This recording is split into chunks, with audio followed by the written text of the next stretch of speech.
Powerful మంత్రం వింటే మీ ఇంట్లో భోజనానికి ఎటువంటి కొదవ అయితే ఉండదు. ఎప్పుడూ కూడా మీ ఇంట్లో ఆహారానికి కొదవైతే అస్సలు ఉండదు. ఆ స్తోత్రం ఏంటో తెలుసా?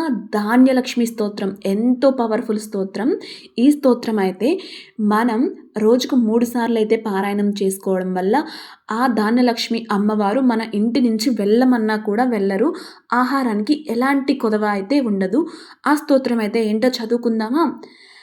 సస్యస్రూపాయై విద్మహే ధాన్యధాన్యై ధీమహి తన్నోః ధాన్యః ప్రచోదయాత్. సస్యరూపాయై విద్మహే ధాన్యధాయినై ధీమహి తన్నోః ధాన్య ప్రచోద. ఈ వీడియో నచ్చినట్టయితే ప్లీజ్ లైక్ అండ్ సబ్స్క్రైబ్. తెలియని వారికి షేర్ చేయండి.